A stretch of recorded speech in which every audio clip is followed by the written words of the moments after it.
Sustainable development has become the popularized expression for Agenda 21. Agenda 21 is the 1992 United Nations Rio Declaration on the Environment and Development. It is the agenda for the 21st century you're living in today. For a brave new world where everything that you cherished and held true will no longer exist. Agenda 21 defines itself as the comprehensive plan of action to be taken globally, nationally, and locally by organizations of the United Nations systems. It also elevates nature above man. And it contains something called the precautionary principle, where basically you're guilty until you're proven innocent. Sustainable development is the philosophy designed to bring human beings across the globe under the full control of a narrow human elite. It's a 40-chapter document to basically control the world. It's based entirely on socialist control mechanisms. Sustainable developers have designed a global movement coordinated through a global to local action plan to create world government in accordance with certain objectives.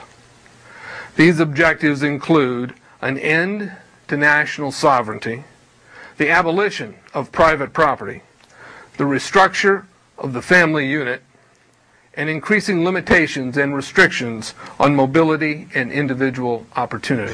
The green goal includes the listings of what's not sustainable. A couple of the examples include private property. 728 lists fossil fuels. Golf courses and ski lodges are not. Consumerism. Irrigation is not sustainable. Paved roads. Commercial agriculture. Herbicides, pesticides. Elsewhere, it lists farmlands, pastures, grazing of livestock.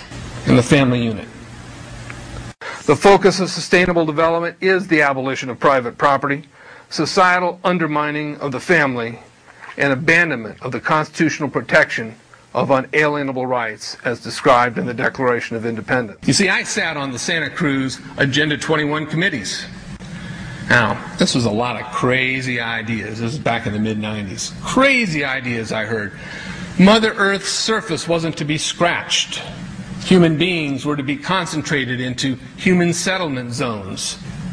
Educational systems were to focus on the environment as the central organizing principle. All aspects of life were covered. Well, I went to these committees at the request of some people who told me that I needed to understand what was going on, and I came back and I said, this is craziness. This is so silly. It has no chance of having any effect on our society. Well, I was wrong. The United States government's support for sustainable development, Agenda 21, is very clear.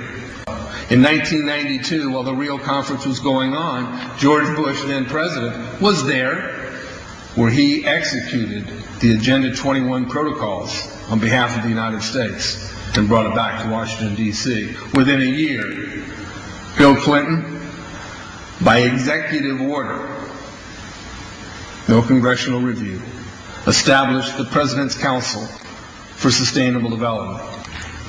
In Santa Cruz, we've got a 2-lane freeway system.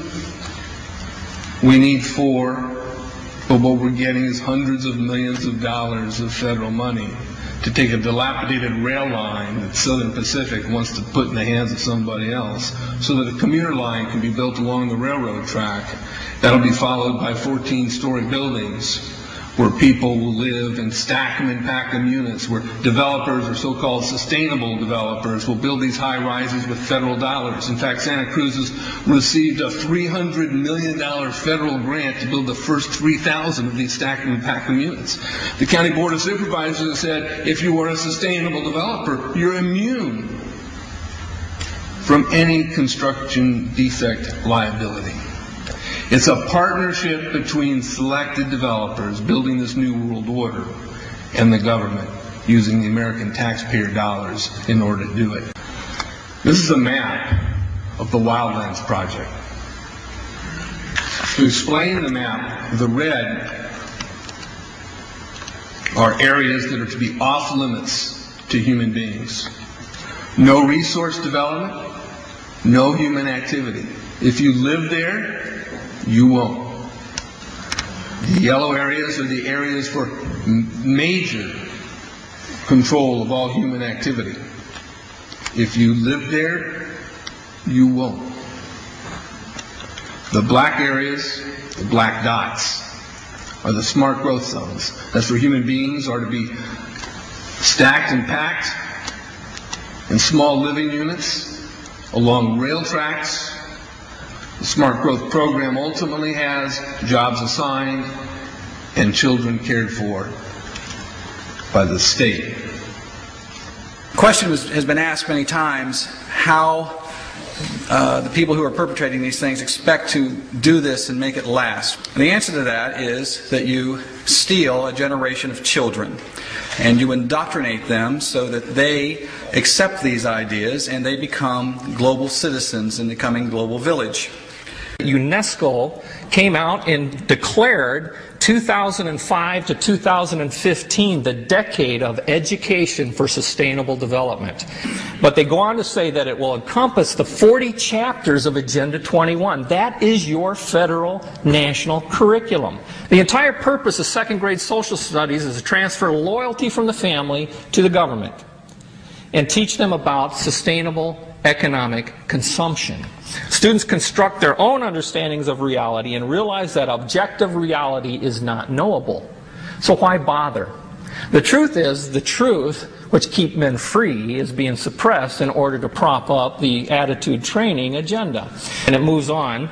This is our new math called connected mathematics. Standard 3 tells us that students learn that mathematics is man-made, that it is arbitrary, and good solutions are arrived at by consensus. Most of us assume 2 plus 2 is always going to equal 4. You're wrong. We might reach a new consensus. How well does it work? Well, they tell you in the teacher's guide in the back, it tells us that because the curriculum doesn't emphasize arithmetic computations done by hand, some students may not do as well on tests assessing computational skills. We believe such a trade-off in the favor of CMP is very much to the student's advantage in the world of work. Our children are mathematically illiterate on purpose. How do I know on purpose? Why isn't this just a basic bad idea? Because the Sustainable Development Plan tells us so. Generally, more highly educated people who have higher incomes consume more resources than poorly educated people who tend to have lower incomes. In this case, more education increases the threat to sustainability. Charlotte Iserby, I owe you an apology. I did not believe for the longest time it was a deliberate dumbing down. I thought the dumbing down was a natural consequence of a bad idea. Folks, it's deliberate. It's deliberate. The sustainable globalist goal is the orchestration of a planned fall of American principles, values, and lifestyles. The effect on the average American will be devastating.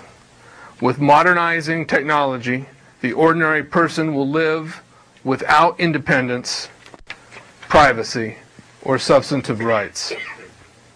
Another press conference that I attended was the ICLEI group, the International Committee for Local Environmental Initiatives. It helps in the implementation of Agenda 21 in all of our local communities. And one of the speakers was a Harvey Reuven, who happens to be the vice chair of ICLEI. And I asked him about the correlative rights that Americans derive from the United States Constitution and the Bill of Rights. And that, of course, is your individual liberties, your private property, your freedom of speech. I asked about it clashing with Agenda 21. And you know what his response was? Individual rights must take a back seat to the collective.